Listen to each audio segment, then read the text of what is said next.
Melahirkan anak bos arogan. Part 20. Keinginan. Wisnu akhirnya tiba di depan rumah Reno. Satpam yang menjaga keamanan tempat tinggal keluarga adik sepupunya tersebut segera membukakan pintu pagar. Wisnu pun langsung memasuki halaman rumah. Reno saat ini sedang duduk bersantai sambil memainkan ponsel di teras rumahnya. Wisnu pun segera turun dari mobil, lalu menghampirinya. Hatinya saat ini masih menyimpan kekesalan dan kekecewaan terhadap laki-laki itu. Dia langsung menarik bagian leher kaos yang Reno kenakan, lalu mengepalkan tangan kanan dan mengarahkan ke wajahnya. Namun, niat untuk memberikan pukulan segera dia urungkan karena tidak ingin melukai adik sepupunya itu. Kenapa nggak jadi pukul, Kak? Reno bersikap santai di depan Wisnu. Seharusnya saya melakukan itu. Kau pantas mendapatkan pukulan dari saya. Wisnu menaikkan suara. Kakak yang dulu benar-benar berubah sekarang. Dulu nggak pernah berbuat kasar pada saudaranya. Reno sangat menyayangkan perubahan sikap kakak sepupunya tersebut. Kau yang memulainya. Kenapa kau bekerja sama dengan Sandra? Tanya Wisnu kepada Reno. Oh, ternyata kakak udah tahu semuanya. Bagus deh. Aku turut senang. Jadi, kau puas mempermainkan saya? Siapa yang mempermainkan kakak? Aku melakukan itu supaya kakak sadar memiliki istri bak bidadari. Supaya kakak bersyukur dipertemukan dengan pasangan hidup secantik Sarah. Aku gak tega lihat dia sedih karena gak pernah kakak anggap. Kakak justru sibuk dengan wanita masa lalu kakak. Reno mengutarakan apa yang dia pikirkan selama ini. Tapi bukan dengan cara mendekati istri saya dan perhatian padanya. Kalau aku gak deketin Sarah, mungkin saat ini kakak belum sadar dengan perasaan kakak yang sebenarnya. Malas berdebat denganmu, membuat saya emosi. Wisnu sangat kesal mendengar jawaban yang keluar dari mulut Reno. Tiba-tiba terdengar nada pesan masuk dari ponsel Wisnu di saku kemeja yang dia kenakan.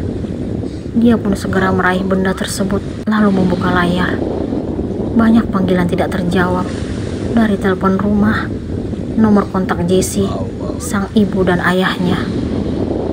Wisnu penasaran, lalu segera membuka pesan yang ternyata dari Jessie.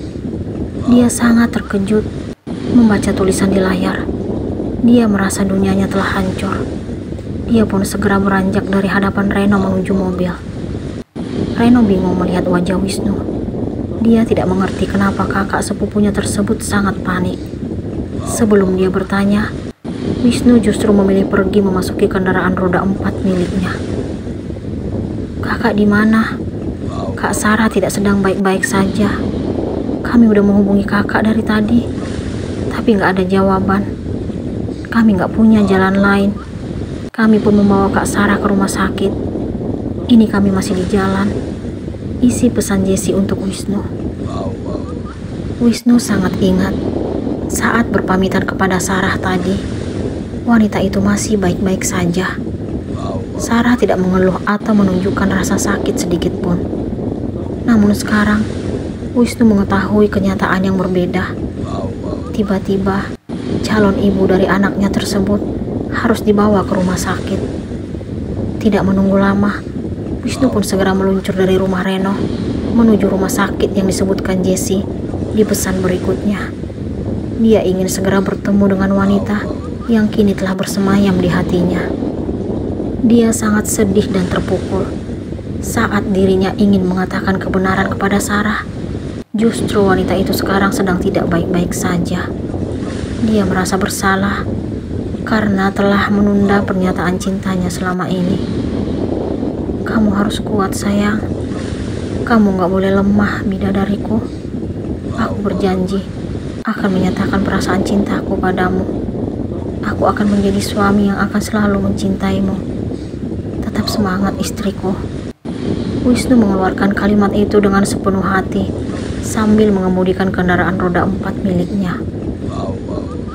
Wisnu kembali mengingat kekasaran yang dia lakukan kepada Sarah saat awal pernikahan.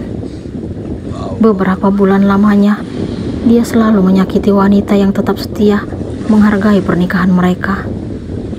Sarah tidak pernah sekalipun menentang apa yang Wisnu lakukan. Dia tetap sabar, tegar, dan kuat menerima perlakuan suaminya.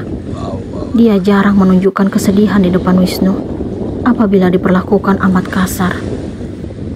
Wisnu sangat ingat perbuatan paling kejam yang pernah dia lakukan kepada Sarah. Beberapa bulan yang lalu, dia meminta haknya sebagai suami dengan sangat kasar. Ketika itu, dia baru pulang kantor. Tanpa mengeluarkan kata-kata, dia langsung menarik tangan Sarah yang sedang menyiram tanaman di halaman rumah. Bi Inah yang melihat sikap anak majikannya tersebut sangat sedih. Dia tidak dapat berbuat apa-apa untuk membantu Sarah. Asisten rumah tangga itu merasa tidak memiliki hak untuk melarang perbuatan Wisnu yang selalu kasar hampir setiap hari terhadap Sarah. "Ada apa, Mas?" Sarah ketakutan melihat Wisnu kala itu setelah mereka tiba di kamar. "Lakukan kewajibanmu sebagai istri." Wisnu mendorong tubuh Sarah ke tempat tidur.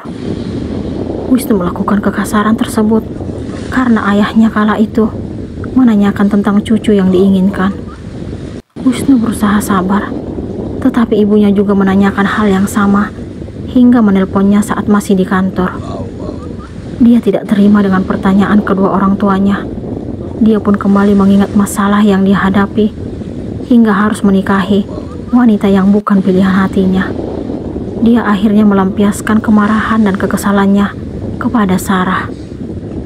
Setelah keinginannya tercapai, dia pun mendorong tubuh Sarah hingga terjatuh dari tempat tidur.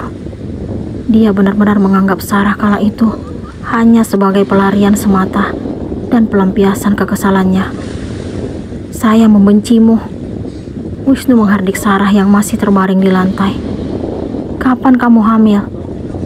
Sarah tidak mampu berbuat apa-apa. Dia berusaha tegar menerima perlakuan Wisnu. Dia juga tidak pernah berpikir untuk membalas perbuatan kasar suaminya itu. Dia sangat menghargai arti sebuah pernikahan. Dia selalu mengingat semua nasihat orang tuanya. Wisnu kini sangat menyesal mengingat semua yang dia lakukan di masa lalu. Dia merasa menjadi laki-laki yang tidak pernah bersyukur atas anugerah yang didapatkan dari Sang Pencipta.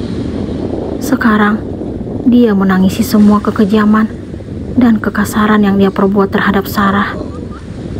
"Maafin aku, sayang.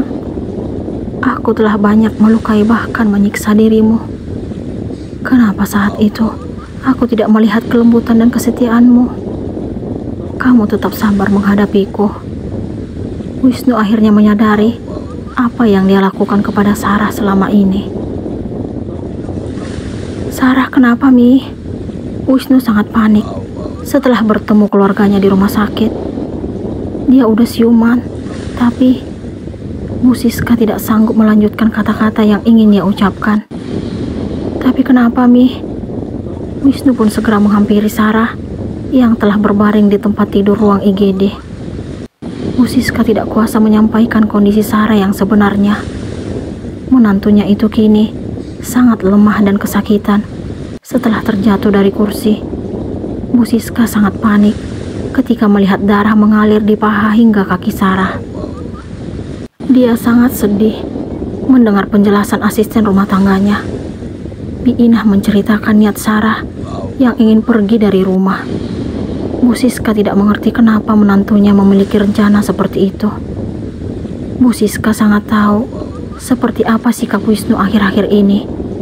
Anak sulungnya tersebut telah menunjukkan perhatian kepada Sarah layaknya seorang suami terhadap istri.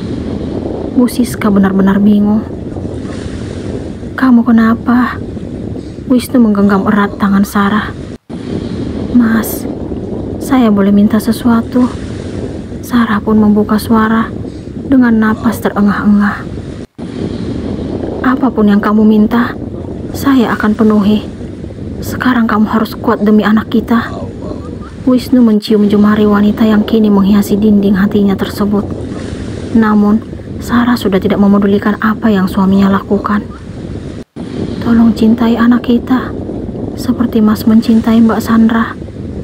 Sarah menatap Wisnu dengan senduh. Jangan ngomong seperti itu.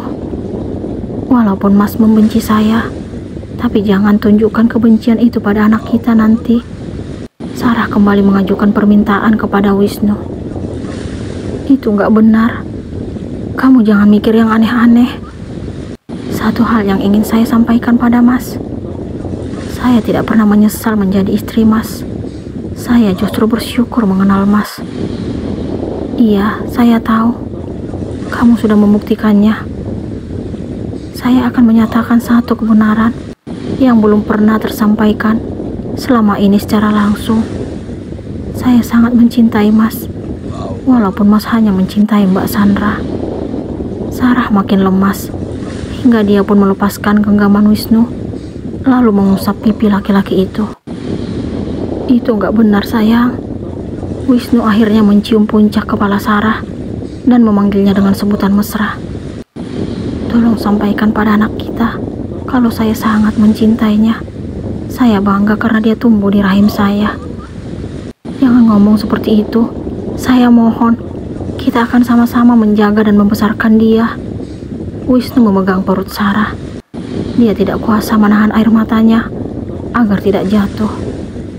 Kalau saya udah pergi, Mas bisa bersatu kembali dengan wanita pilihan Mas. Sebelum Wisnu menyatakan cintanya kepada Sarah, wanita itu pun terpejam. Wisnu menggoyang-goyang tubuh Sarah, tetapi tidak ada respon. Dia pun memanggil dokter dan memohon melakukan yang terbaik untuk istrinya. Beberapa perawat segera membawa Sarah ke ruang operasi. Saya nggak mau kehilangan Sarah, Mi. Wisnu menumpahkan kesedihannya di pundak ibunya. Saat ini, semua anggota keluarga menunggu di depan ruang operasi. Kedua orang tua Sarah pun tiba di rumah sakit. Wisnu terkejut melihat wajah Bu Ratna. Wanita itu pun menghampiri sang menantu, lalu mendaratkan tamparan di pipinya. Apakah Sarah dan calon bayinya akan baik-baik saja?